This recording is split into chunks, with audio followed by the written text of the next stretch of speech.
Now let's do the latest news headlines. Parliament has given the all-clear signal to the Finance Minister Ken Ofori-Atta to spend for the next half year of the fiscal year an additional 6.3 billion Ghana cedis requested for extra expenditure for the remaining part of 2019.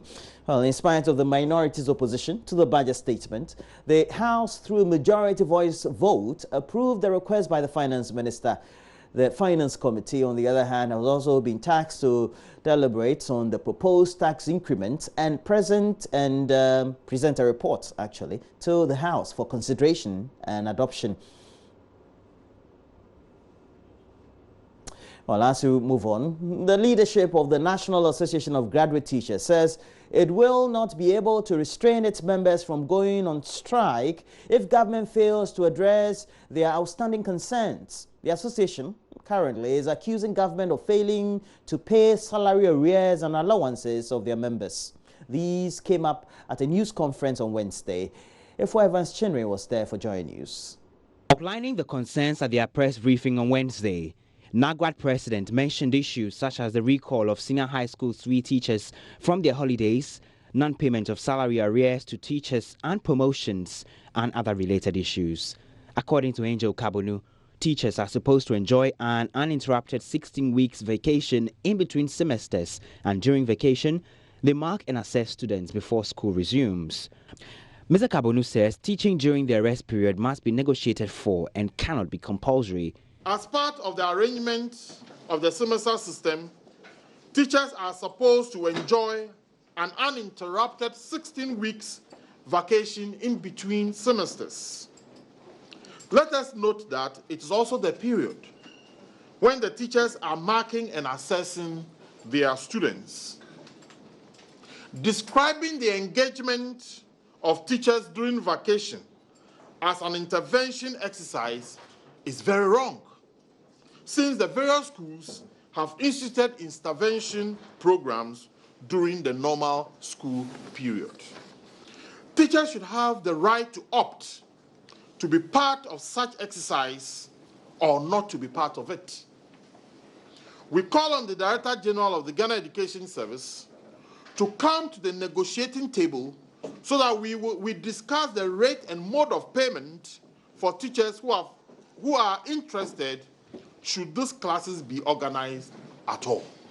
On the non-payment of salary arrears, the NAGWAD president says the 3-month payment policy of 2013 is still creating a lot of disquiet among teachers. Many teachers, according to Mr. Kabonu, were hopeful they will be paid by the end of March 2019, but that did not happen. He also says there's undue delay in the issuance of promotion letters to teachers who have attended promotion interviews and passed. While acknowledging that some payments were made in April 2019, most teachers' old arrears are still unpaid. We are anxious to know when they will receive their salary arrears. We want the Ministers of Finance, Labor and Employment Relations to come clear on the exact time such teachers will be paid their arrears. NAGWAD finds it very difficult to fathom why writing and issuing promotion letters have become such a Herculean task for the management of the Ghana Education Service. Teachers have attended promotion interviews and passed, yet issuing them with letters to that effect have been left hanging for close to 4 years. NAGWAD is calling on government to respect the Labour Act and carry out its obligations to teachers. They are therefore sounding notice to the Ministry of Education and the Ghana Education Service that they will not be able to restrain their members from advising themselves if their demands are not met by August 31, 2019. NAGWAD is not making new demands on government. We are only calling on government to respect the Labour Act and carry out its obligations to teachers. However, since our employer has exhibited bad faith in spite of the numerous concessions made by teacher unions, NAGWAD is sounding notice to the Ministry of Education and the Ghana Education Service that we will not be able to restrain our members from advising themselves if these demands are not met by the 31st of August 2019. Other issues they raised were the Ghana Education Services SIC Life policy, the appointment of non-GS personnel into GS management positions, and an unworkable human resource management information system. Ifwa Evans Chinwes report for JoyNews. In the Ashanti region, delayed investment of government subvention for senior high schools is negatively impacting work of the umbrella student body. The Student Representative Council says many of its empowerment programs have since stalled as a result. Ashanti Regional President Maxwell Angelo Henebwache spoke at the 22nd Annual Congress in Kumasi. Under the free SHS policy, government has absorbed all fees, including SRC dues. Delayed release of funds, however, leaves school management and students in financial fix from time to time. Educational activities such as debate and sports have suffered hitches. Master Henebwache predicts schools will be heavily hit as the next stream of students prepare to arrive. Okay, there are hitches to every policy there is, and as such you see, free SHS had to come with restrictions to heads of institutions concerning the billing of students and concerning the taking of money from students, mobilizing funds directly from students. And I think at a certain point in time, it got in the way of progress. That is at a certain part of the educational life of some individuals. In that the schools couldn't mobilize funds as fast as they would have when free SHS wasn't in existence, yes.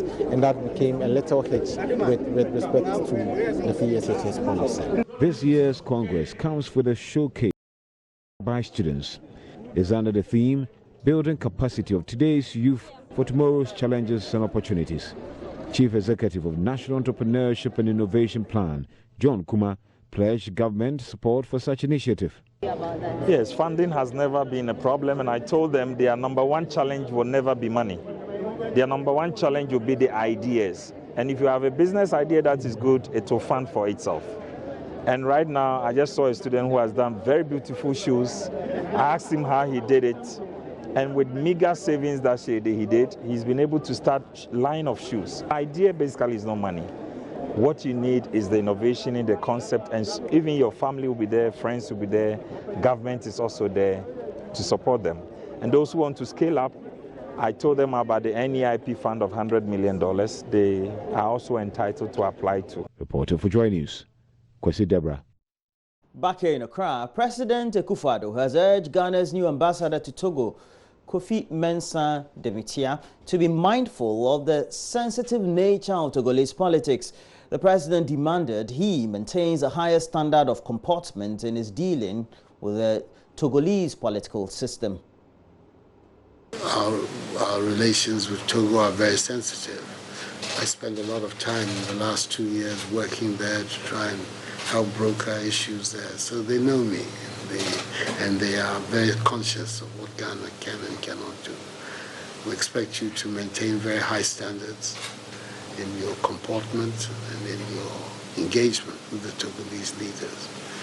The President, His Excellency Ford Nassingbe, is a good friend of mine. Say a big hello to him when you meet with him. And that I'm looking forward to you helping to strengthen the bonds between the two of us. And still on the corridors of the presidency, the Vice President, Dr. Mahamudu Bawumia, is unhappy. There are extreme cases of hunger, poverty and inequality in parts of Ghana, 61 years after the country attained political independence. He describes the situation as a scar on the conscience of the nation that must be addressed. Launching 1 billion Ghana cedi green fund aimed at mobilizing financial resources to achieve targets set under the Sustainable Development Goals, Dr. Mahamudu Bawumia indicated government's willingness to make access to education and other social amenities, injustice and inequalities key component of his development agenda. That is, become a country without poverty, without hunger, a country where everyone has good health and quality education, where every person has decent work, and where peace and justice thrive. This is not idealism. These are aspirations that are indeed achievable.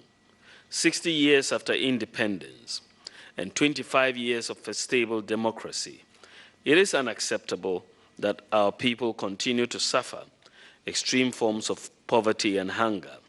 It is not right for our people to die from preventable diseases, and it is improper for our people to suffer inequality and injustice. This is why His Excellency the President attaches the greatest importance to the goals and cherishes so much the work that you are doing in support of their implementation. And before we go, the Speaker of the House of Representatives of the United States Congress, Nancy Pelosi, has lauded Ghana's democratic credentials, saying the country is a model of thriving democracy in the world. According to her, the two countries have enjoyed smooth bilateral relations with the visits by three American presidents, Clinton, Bush, Obama, so far, demonstrating this relationship. In light of the importance of the U.S.-Ghana relationship is the fact that our three most recent presidents visited here as President of the United States. President Clinton, President George W. Bush, this is a bipartisan support for Ghana, and again, most recently, President Obama. In his first visit to sub-Saharan Africa, he came here and spoke to you in Ghana.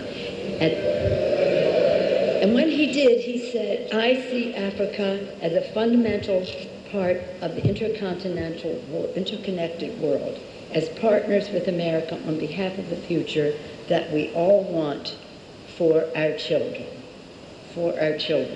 Today, on behalf of the Congress of the United States, I'm deeply honored to address you and to reaffirm that partnership.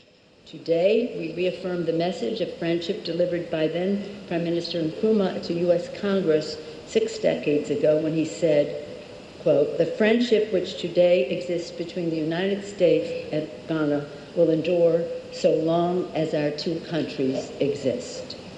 That friendship endures because of the people. We are blessed in America with over 200,000 Ghanaians who are just a vitality to our country. It endures because of the security cooperation that we engage in to keep the world safe. It endures because of our history. 400 years ago, a sad history that we mark in the year of return. And it will endure because of the future. The future is well served by our Congressional Black Caucus, led by Congresswoman Karen Bass, which is on forever figuring out how to increase a better relationship, a more productive relationship between the United States and the continent of Africa. And that'll be it for the latest news headlines. But we have more news. But also, a very good friend of mine, it is your birthday today. And right here on the show, I wish you a happy birthday. You are Augustine Geraldo. You also have a twin, and she's Augustina. I wish you all a happy birthday. In the meantime, myself, Kojo Yankson, and Mama V, we're here to bring you a review of the newspapers. Stay with us.